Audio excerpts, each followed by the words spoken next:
బాపట్ల జిల్లా పర్చూరులో కలకలం రేగింది. ఉప్పుటూరు బ్రిడ్జిపై క్షుద్ర పూజల ఆనవాళ్లు స్థానికులను తీవ్ర భయాందోళనకు గురిచేశాయి. చీరాల నుంచి బాపట్ల వెళ్లే మార్గంలోని బ్రిడ్జిపై కోడిగుడ్లు, పసుపు, కుంకుమ, కొబ్బరికాయలు ఉండటంతో వాహనదారులు ఒక్కసారిగా షాక్ కు గురయ్యారు. పర్చూరు ఎంఆర్ఓ ఆఫీస్, ఐసీడీఎస్ కార్యాలయాలకు కూతవేటు దూరంలోనే ఈ ఘటన జరగడంతో ఒకంత ఆశ్చర్యాన్ని వ్యక్తం చేస్తున్నారు.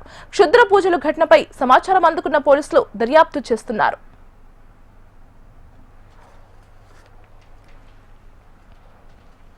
ఇక ఇదే అంశానికి సంబంధించి మరింత సమాచారం అందించడానికి మా కరెస్పాండెంట్ శౌరి ఫోన్ లో సిద్ధంగా ఉన్నారు. శౌరి, దీపిక, ఉప్పుటూరు బ్రిడ్జ్ మీద క్షుద్ర పూజలు చేసిన ఘటన స్థానికంగా కలవరం పెడతా ఉంది. ఈ బ్రిడ్జ్ పై వందల వెహికల్స్ ఎప్పుడూ రద్దీగా ఉండే బ్రిడ్జి.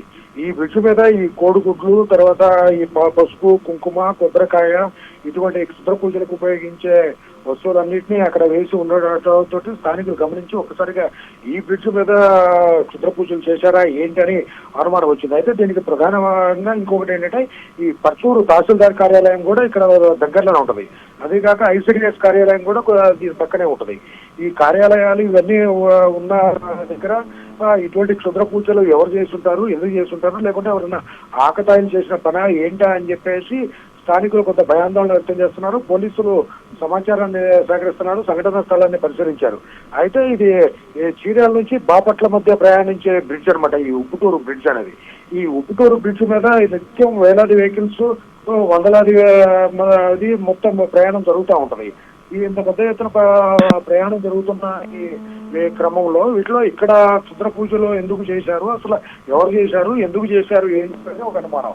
అయితే ఆకతాయిలే ఉన్న ఇటువంటి వాటిగా ఉన్న పాల్పడ్డారా అనేది కూడా అనుమానం వస్తుంది. ఎందుకంటే ఈ బ్రిడ్జిల మీద ఊరు శివారు ప్రాంతాల్లో వీటిల్లో ఇటువంటి క్షుద్ర పూజలు కానీ ఇటువంటి చేయటం అనేది చాలా అరుదుగా చూస్తూ ఉంటాం.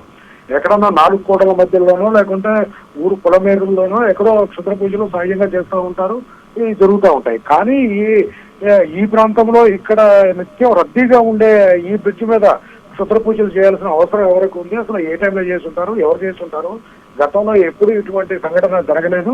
కానీ ఇప్పుడు ఇట్లా ఎందుకు జరిగింది ఏంటని చెప్పేసి పోలీసులు కూడా లోతుగా అన్వేషణ చేస్తా ఉన్నారు, మొత్తం పరిశీలించేసి చూస్తా ఉన్నారు. కానీ స్థానికులు అయితే మాత్రం పెద్ద ఎత్తున భయాందోళనకు గురవుతున్నారు. దీనికి ప్రధానమైన కారణం ఈ బ్రిడ్జి మీద నిత్యం రద్దీగా వాహనాలు తిరుగుతూ ఉంటాయి, ప్రజలు తిరుగుతూ ఉంటారు, పెద్ద పెద్ద వెహికల్స్, చిన్న వెహికల్స్ అన్ని జరుగుతూ ఉంటుంది. నిత్యం రద్దీగా ఉండే బ్రిడ్జి. ఈ బ్రిడ్జి మీద నడవాలంటే ఉదయం నుంచి కొంత భయాందోళనకు గురవుతా ఉన్న పరిస్థితి ఉంది. Right Shouri, thank you.